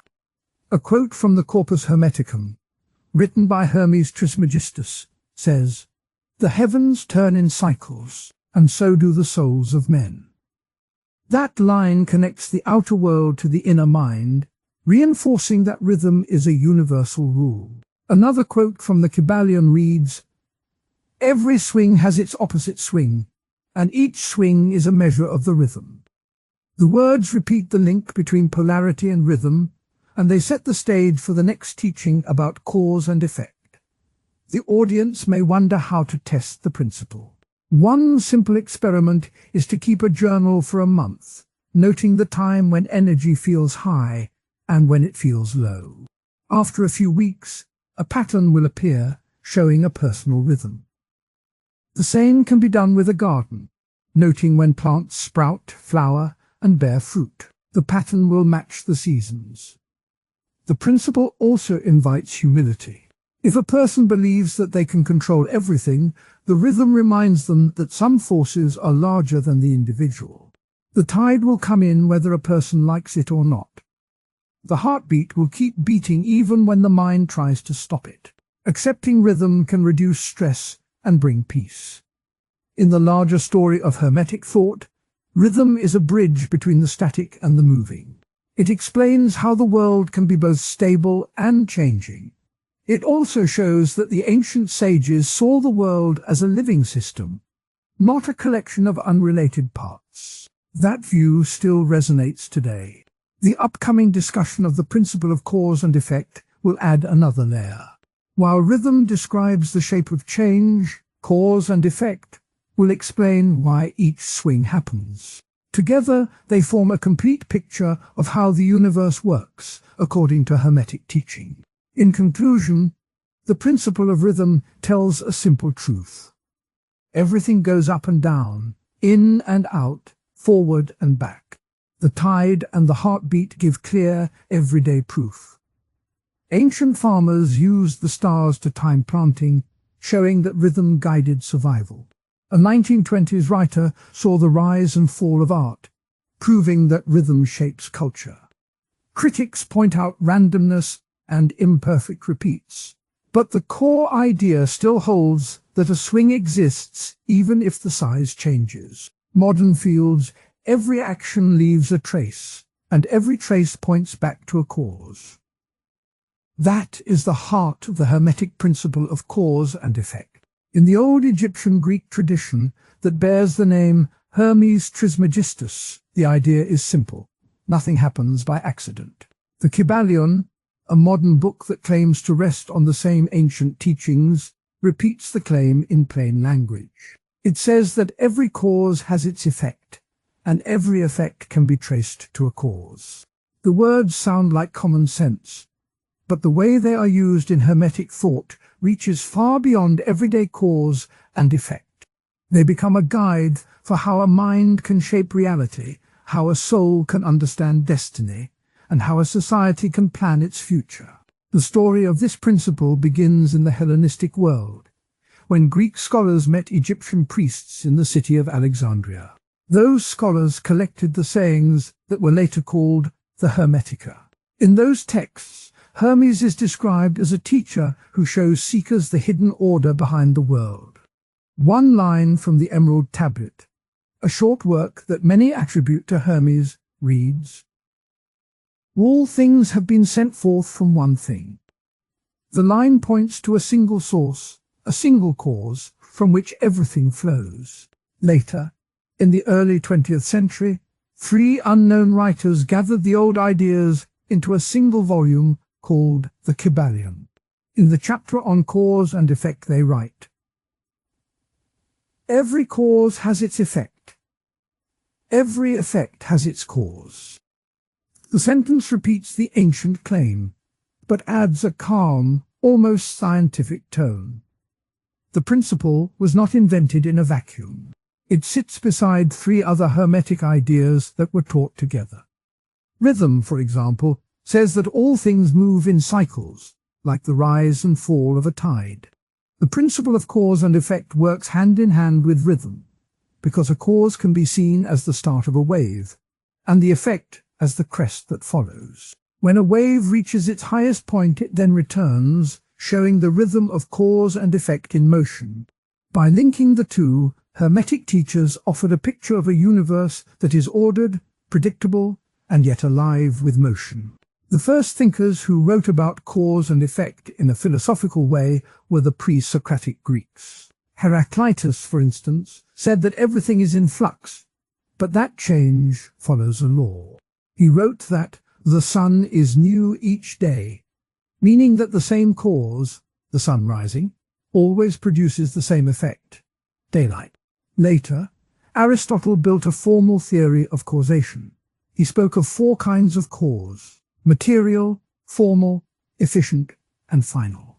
The efficient cause matches the Hermetic idea best. It is the immediate trigger that makes something happen.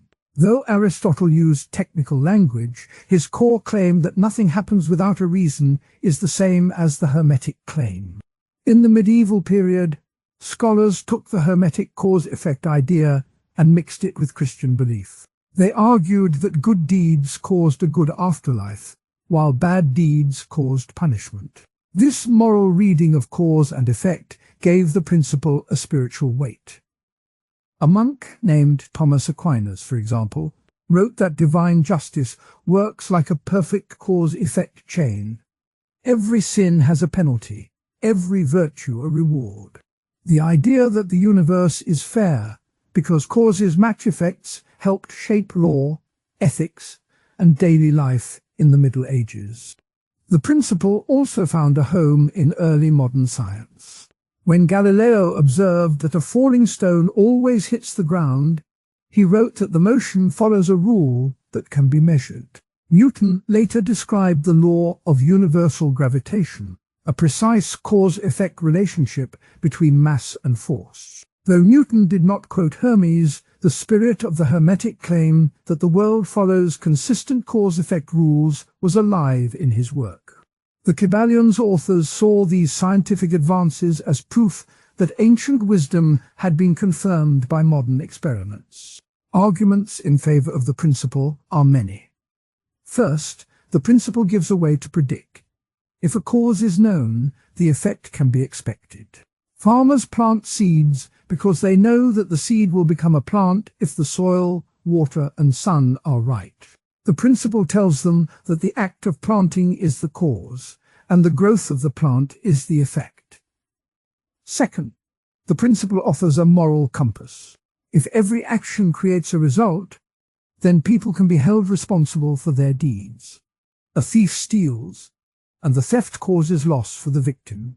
The thief's cause creates an effect that can be judged. The principle also appears in everyday life, not just in grand scientific theories. Imagine a child dropping a stone into a calm pond. The stone pushes the water down, and the water pushes back, creating ripples that travel outward. The stone is the cause, the ripples are the effect. The pattern of the ripples shows how one small action can spread far. In another simple picture, a gardener plants a seed in fertile soil, waters it, and watches a sprout push up through the earth. The seed is the cause, the plant is the effect. Both analogies use plain language and clear images, making the abstract idea easy to see. Even with these strong points, the principle meets criticism. One counterpoint says that many outcomes are not predictable, even when the cause is known. Weather is a classic example. A cold front moves in, but the exact amount of rain, the wind speed, and the temperature change can vary. The cause is there, the front, but the effect is not fixed. This shows that cause and effect can be fuzzy in complex systems. A second counterpoint claims that chance plays a real role in the world. In quantum physics, particles sometimes behave in ways that cannot be traced to a specific cause. The random decay of a radioactive atom is an event that seems to happen without a cause that can be measured. These modern findings suggest that the Hermetic claim, "nothing happens by chance," may need to be softened. The principle still finds use in modern thought, even when the critics are heard. In psychology, the idea of cause and effect underlies behavior therapy. Therapists help people see how a thought, cause, leads to an emotion, effect, and then to an action. By changing the thought, the effect changes. In business, managers use cause-effect charts to map out how a change in price, cause, will affect sales, effect. The charts are a practical tool that rests on the same belief that actions create results. Modern interpreters of Hermeticism also bring new angles. Some writers link the principle to the concept of feedback loops in technology. A thermostat measures temperature, effect, and then turns heating on or off, cause, to keep the room steady. The loop shows that cause and effect can be a two-way street, where the effect can become a new cause. Others connect the principle to the idea of karma in Eastern traditions. Karma says that good deeds bring good results, and bad deeds bring bad results, often over many lifetimes. The Hermetic claim that nothing is random fits well with the karmic view that every action plants a seed for a future outcome. Two historical anecdotes illustrate how the principle guided real people. In the 12th century, a monk named Bernard of Clairvaux wrote letters to a king, urging him to support a crusade. Bernard argued that the king's support would cause divine favor for his realm, while neglect would cause divine wrath. The king listened, sent troops, and later claimed that a victory in battle was a sign of the promised effect. The story shows how a cause-effect idea was used to shape politics and belief. In the 19th century, an inventor named Thomas Edison followed a trial and error method that mirrors the principle. Edison tried thousands of filament materials for his light bulb. Each failed filament was a cause that produced the effect of no light. By recording each failure, Edison eventually found a material that gave a bright, steady flame. He famously said, "I have not failed. I have found 10,000 ways that will not work." The process is a clear example of cause and effect in action. Each test caused an outcome, and the pattern of outcomes led to success. The principle also appears in law. A court often looks for cause and effect when deciding liability. If a driver runs a red light, cause, and hits a pedestrian, effect, the driver is held responsible. The legal system assumes that a clear chain links the action to the result. This assumption helps keep order, because people know that their actions will have legal consequences.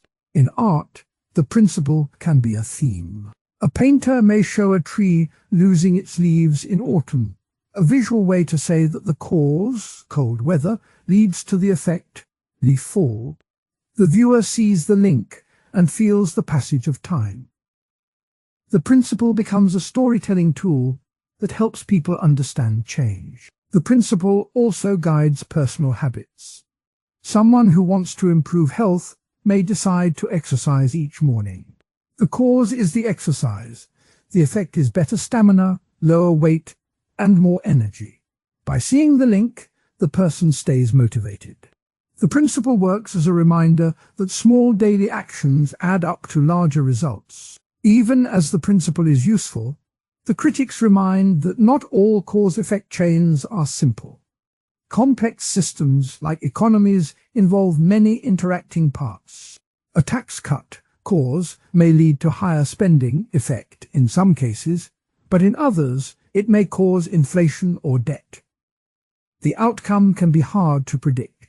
This complexity shows that the principle works best when the cause and effect are close and direct, rather than when many hidden factors intervene. The principle also meets a philosophical challenge from the idea of free will. If every action has a cause, then who decides the cause? Some argue that free will itself is a cause chosen by the mind. Others say that even the choice to act is caused by earlier events, such as upbringing or genetics. This debate keeps the principle alive in modern philosophy. Returning to the Hermetic framework, the principle of cause and effect links naturally to rhythm. Rhythm says that all things move in cycles, like the seasons. When a cause sets a change in motion, the effect creates a new rhythm. The stone dropped in water creates ripples that rise and fall, showing a tiny rhythm. The seed that grows becomes part of the yearly cycle of planting and harvest. By seeing cause and effect as the start of a rhythm, the ancient teachers gave a picture of a world that is both ordered and alive. The next principle in the Hermetic list is gender. Gender does not refer only to male and female, but to the idea that everything has a masculine and a feminine side. The principle of cause and effect will help explain how those sides work together. When a cause, the masculine, pushes forward, the effect, the feminine, receives and shapes it. creating a balanced result. The preview of gender will show how cause and effect can be seen as a dance between opposite forces. In summary, the principle of cause and effect says that nothing happens without a reason. It has roots in ancient Egyptian Greek teachings, was restated in the Kybalion, and appears in science, law, art, and daily life. It offers a way to predict, to act responsibly, and to see the world as a series of linked events. At the same time, modern science and philosophy point out that some events are hard to predict, and that chance can appear. By keeping these ideas together, the principle remains a useful tool for thinking about how actions shape results. As the story moves forward, the next chapter will explore how the ideas of masculine and feminine forces work together with cause and effect, completing the Hermetic picture of a balanced universe. The principle of gender is the seventh teaching in the Kybalion, and it is often misunderstood. In this teaching, gender does not refer to the roles of men and women in society. Instead, it points to two opposite forces that appear in every act of creation. One force is called masculine, the other feminine. Both forces are needed for anything to come into being, to grow, and to change. The Kybalion states plainly, view gender is in everything. Everything has its masculine and feminine principles.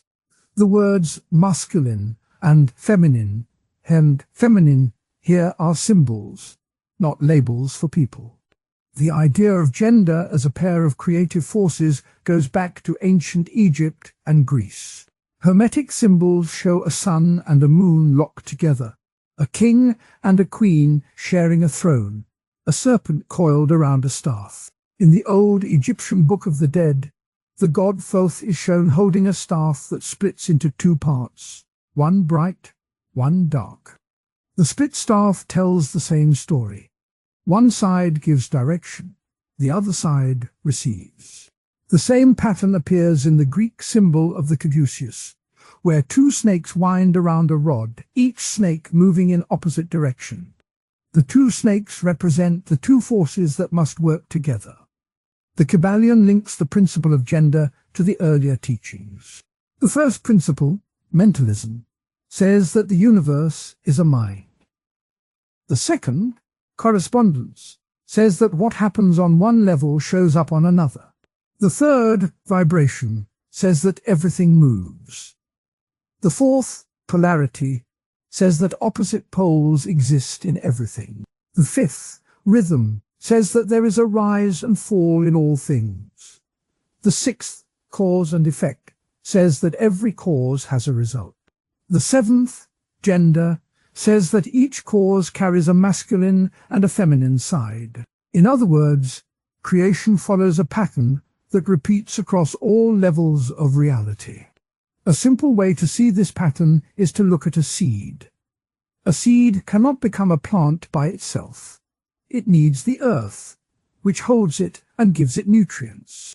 The earth is the receptive, feminine side. It also needs sunlight, which pushes energy into the seed and makes it grow. Sunlight is the active, masculine side. When the seed meets both, it sprouts. If the seed meets only soil, it stays dormant. If it meets only sunlight, it dries out.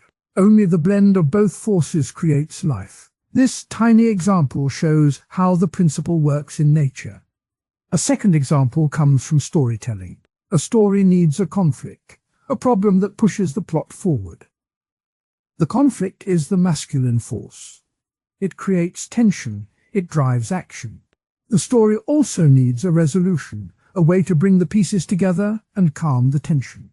The resolution is the feminine force. It receives the conflict, it integrates it, it gives the story a sense of wholeness. Without conflict, a story is flat. Without resolution, a story feels unfinished. The dance of conflict and resolution mirrors the dance of masculine and feminine in creation. The principle has been used by alchemists for centuries. In the laboratory of the 16th century alchemist Paracelsus, the Red King and the White Queen were spoken of as the two halves of the great work. The Red King stood for the active, fiery, masculine principle. The White Queen stood for the passive, watery, feminine principle. The alchemists believed that only when the king and queen were united could the philosopher's stone be created. The story of the Red King and the White Queen appears in many old alchemical texts, and it is a clear illustration of the principle of gender in a mystical laboratory. A more recent anecdote comes from a psychologist named Carl Rogers, who worked in the mid-20th century. Rogers wrote about fully functioning person and described a therapeutic process that balanced two opposite attitudes. He called one side directive, the part of therapy that asks questions, offers suggestions, and pushes the client toward change. He called the other side accepting, the part that listens, reflects, and allows the client to be heard. Rogers believed that a therapist who could hold both attitudes at once would help the client grow. In his own words, the therapist must be both a guide and a mirror. Rogers' use of the terms the directive and the accepting echoes the ancient Hermetic idea that every act of healing needs both masculine and feminine energies. The principle has also been taken into modern spiritual practice. Many modern teachers talk about inner masculine and inner feminine as parts of the self that need balance. They suggest that a person who leans too far toward one side may feel blocked, while a person who learns to honor both may feel more whole. In yoga, the sun salutation is a series of moves that push outward, while the moon salutation is a series of moves that draw inward. The two sequences together form a complete practice. In this way, the old Hermetic teaching still finds a place in today's wellness culture. However, the principle of gender has also attracted criticism. One common criticism is that the idea can be twisted to support stereotypes. Some people have taken the masculine-feminine language and said that men must always be strong, aggressive, and logical, while women must always be gentle, nurturing, and emotional. This reading turns a symbolic teaching about forces into a rigid rule about how people should act. Critics point out that such a use ignores the fact that the principle is meant to describe a universal pattern, not a social code. The original texts warn that the forces are present in all things, including each individual, regardless of gender. Using the principle to lock people into narrow roles defeats its purpose. A second criticism comes from modern science. Biology now knows that sex and gender are complex, involving chromosomes, hormones, brain structure, and social experience. Scientists argue that the ancient idea of masculine and feminine as separate metaphysical forces does not match the way biology works. They say that the principle mixes a poetic metaphor with facts about the natural world. In response, some scholars note that Hermetic teachings are not meant to be scientific statements. They are meant to be symbolic tools that help people see patterns. The principle can still be useful as a metaphor, even if it does not line up with modern genetics. The principle also appears in everyday life beyond the garden and the story. Consider cooking. A recipe needs heat, the active element that changes raw ingredients, and a container, the passive element that holds them together. Heat alone burns the food. A container alone does nothing. Together they produce a meal. Another everyday case is teamwork. A project needs someone who pushes ideas forward, who takes risks, and someone who listens, who organizes, who makes sure details are not lost. When both roles are present, the project succeeds. When only one role is present, the effort stalls. These simple scenes show how the principle works in daily life. The Kybalion itself gives a clear definition that can be quoted. It says, "Your gender is the law of creation. It is the great mother of the universe." The phrase, "your great mother," points to the feminine side, but the law also includes the masculine side, because the law works through both.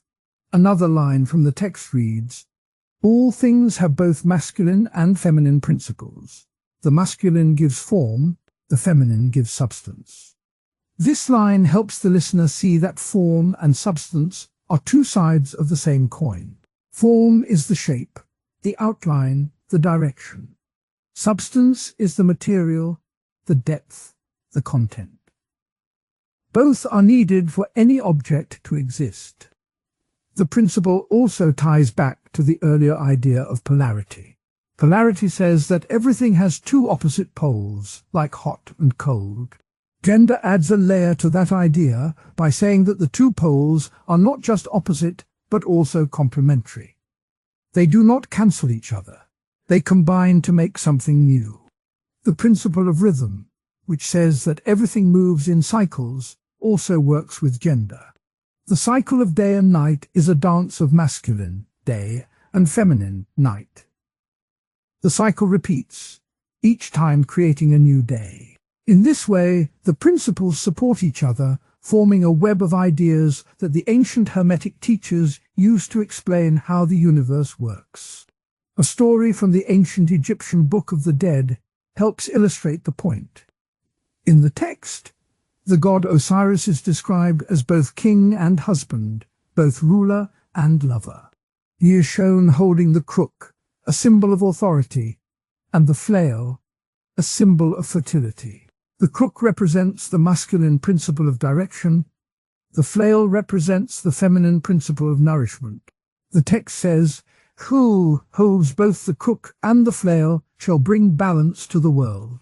This line mirrors the Hermetic teaching that balance comes from holding both forces. The principle also appears in the medieval Christian mystic tradition. The mystic Hildegard of Bingen wrote about the Divine Mother and Father as two aspects of God. She said, "The Father gives the spark, the Mother gives the fire.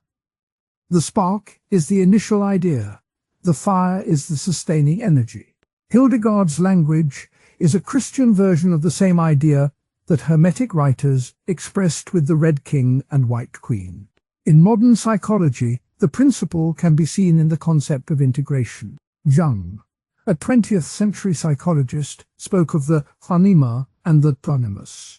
The anima is the inner feminine side of a man, the animus is the inner masculine side of a woman. Jung wrote, "When the anima and animus are integrated, the self becomes whole." Jung's words echo the Hermetic claim that both forces must be present for wholeness. Though Jung used different terms, the pattern is the same. A balance of opposite forces leads to growth. The principle can be applied to technology as well. A computer program needs an algorithm, the set of instructions that tell the machine what to do. That algorithm is the masculine side. It directs action. The program also needs data, the raw material that the algorithm works on. Data is the feminine side. It receives the algorithm's instructions and gives the program substance. Without an algorithm, data stays idle. Without data, an algorithm has nothing to act on. Together they create useful output, such as a weather forecast or a music playlist. In education, the same pattern shows up. A teacher can present facts, give lectures, assign problems. That is the masculine, active side. A teacher can also listen to students, answer questions, adapt to different learning styles. That is the feminine, receptive side. When both sides are present, students learn better. When a teacher only lectures, students may disengage. When a teacher only listens, students may lack direction. The balance creates an effective classroom. The principle also offers a way to think about personal growth. A person who only pushes forward, who only seeks to achieve, may become burnt out. A person who only reflects, who only waits, may never move forward. The wise path is to mix action with reflection, to be both a doer and a watcher. The Kybalion. The narrator returns to the ideas first laid out in the opening chapters. In those early parts, the ancient sayings of Hermes Trismegistus were explained, and the three main laws of the Kybalion were broken down. The reader was shown how the principle of mentalism says that the world is a thought, how the principle of correspondence says that patterns repeat at every level, and how the principle of vibration says that everything moves. Those foundations are now the bridge to the modern world. In this final section, the story moves from old parchment to smartphones, from temple walls to cinema screens. The aim is to see how the old symbols have become part of everyday life, and also to hear the voices that warn against careless use. Modern self-help books often carry the echo of Hermetic thought. A book that promises to change one's life by changing one's mind is echoing the law of mentalism. The phrase, "Your thoughts create your reality," is a direct line from the Kybalion's claim that all is mind, the universe is mental. One best-selling title, The Secret, repeats this idea in plain language. It tells readers that a positive mind will draw positive events. The author cites the law of attraction, a phrase that first appeared in New Thought circles but finds its roots in the Hermetic notion that like attracts like, a point made in the principle of correspondence. Another classic, Think and Grow Rich, uses the idea that a clear mental picture of wealth can bring material success. The author writes, "Whatever the mind can conceive and believe, it can achieve." This sentence mirrors the Kybalion's claim that the mind shapes the world. New Age thought also carries the same DNA. Practices such as crystal healing, chakra balancing, and astrological forecasting all refer to hidden patterns that repeat across levels of existence. The idea that a planet's motion can affect a person's mood is a modern spin on the principle of correspondence.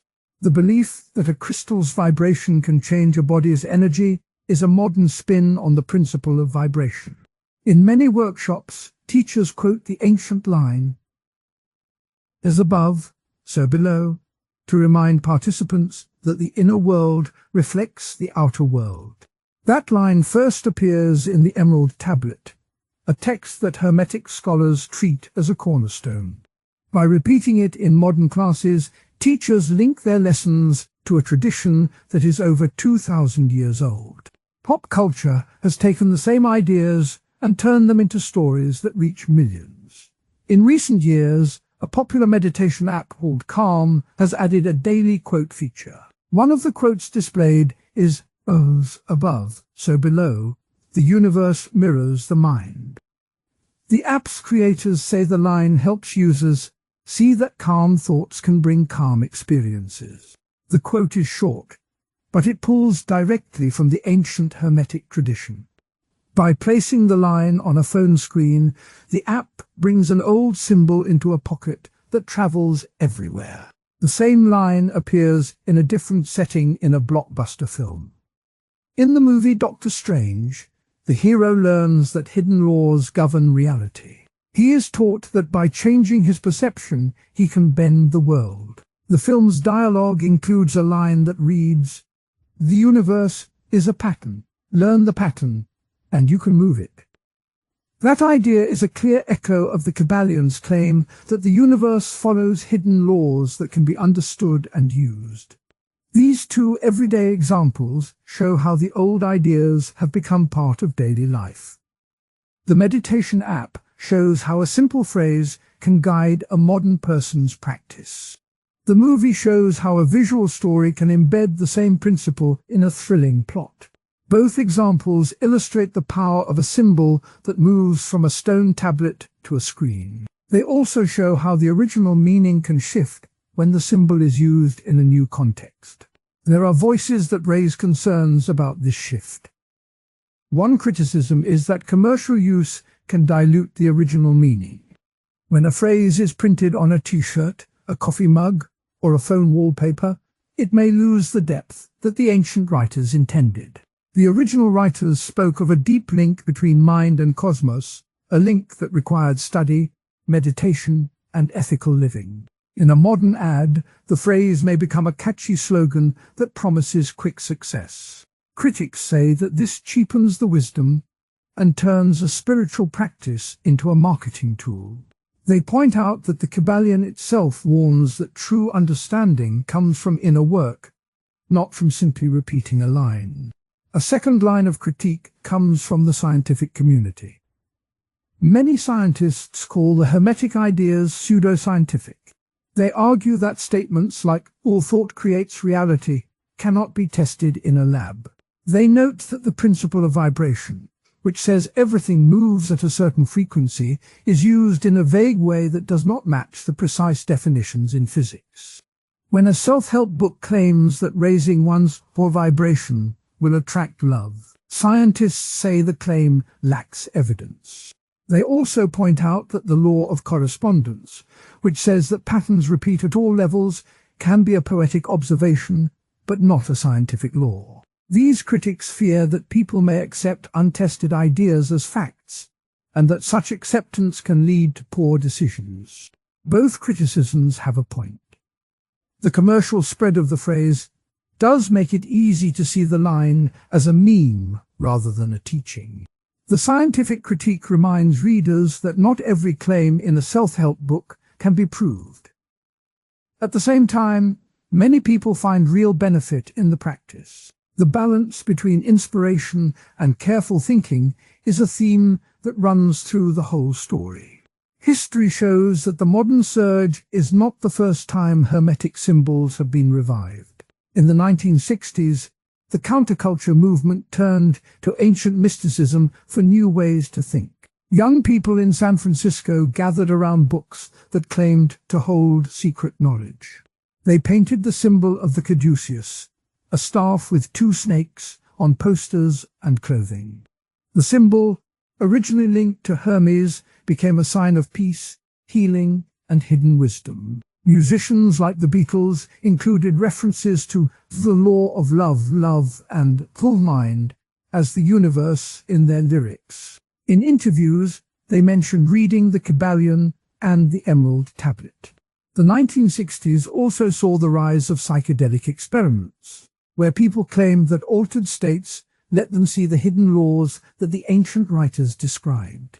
The era's embrace of Hermetic symbols shows that the ideas have a way of reappearing when people look for deeper meaning. The conversation has continued into the present day. In the last few years, a group of scholars has debated the value of esoteric traditions in academic study. One side, led by historians of ideas, argues that traditions like Hermeticism should be taken seriously because they have shaped Western thought for centuries. They point out that early modern scientists, such as Isaac Newton, studied alchemy and Hermetic texts. They quote a recent article that says, "Esoteric ideas are part of the intellectual fabric of the West, and ignoring them leaves a gap in our understanding of history." The opposing side, composed of philosophers of science, warns that giving too much weight to unverified claims can blur the line between knowledge and belief. They write, "While the cultural impact is undeniable, the epistemic status of Hermetic claims remains weak." This debate shows that the modern world still wrestles with how to place old mystic ideas in a rational age. The modern influence of Hermeticism can also be seen in technology design. Some game developers embed the three principles as hidden rules in role-playing games.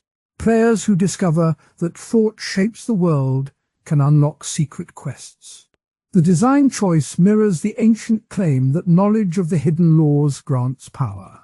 In another case, a popular wellness brand launched a line of candles named after the three principles. Each scent is marketed as helping the user align with mentalism, correspondence, or vibration.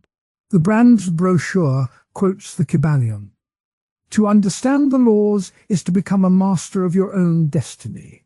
These examples illustrate how the old ideas have become a template for modern storytelling and product design. Everyday life also sees the phrase, "was above, so below," in social media. Influencers post pictures of sunrise and sunset with the caption, "Remember, as above, so below." Your inner world reflects the outer world. The comment sections fill with people sharing personal stories of how a calm mind led to calm days. While the original writers meant the phrase to point to a deep metaphysical link, the modern use often reduces it to a feel-good reminder. This shift is part of the larger pattern that the earlier sections described. Ideas move from a closed circle of initiates to a mass audience, changing shape along the way. The movie example mentioned earlier is not the only film that uses hidden laws. In the 1999 film The Matrix, the hero learns that reality is a code that can be rewritten. The mentor says, "There is a pattern to everything. Learn the pattern and you can change it." This line mirrors the Kybalion's claim that the universe follows hidden laws that can be understood. The film's success turned the idea into a cultural meme. Fans quote the line, create memes, and discuss the Matrix Code as a modern version of the ancient hidden law. The film's impact shows how a story can bring an old principle into a new generation's imagination. The meditation app example also shows how technology can spread ancient ideas. The app's daily quote often appears with a calm image of a night sky. Users can set a reminder to read the quote each morning. The app's designers say that the quote helps users align their thoughts with the world around them. By placing the phrase in a digital habit, the app turns an ancient teaching into a modern routine. The routine can be a source of comfort, but it can also be a shallow repeat of a line without deeper study. Both the app and the movies illustrate how the old ideas have been repackaged for a mass audience. The repackaging can be useful. Many people report that hearing the phrase helps them pause and reflect. The phrase can act as a mental cue that brings attention to the present moment. In that sense, the modern use fulfills a part of the original purpose, to remind people that their inner world matters. However, the risk remains that the phrase becomes a decorative slogan rather than a call to deeper work. The counter-arguments are clear. The first says that when a phrase is used in a commercial setting, it loses its depth. The second says that scientific standards do not support the claims that often accompany the phrase. Both points are echoed in the earlier discussion of how the Kybalion warned against superficial use of its teachings. The ancient text says that true mastery comes from inner work, not from simply repeating words. The modern world sometimes forgets that warning. The 1960s counterculture provides a historical parallel. Back then, young people adopted Hermetic symbols as a sign of rebellion against mainstream values. They used the symbols to express a desire for hidden knowledge. Yet many of the same critics warned that the symbols were being used as fashion statements. The same pattern repeats today. A symbol moves from a serious study group to a fashion trend. The historical note shows that this is not a new problem, but an ongoing tension. The recent academic debate adds another layer.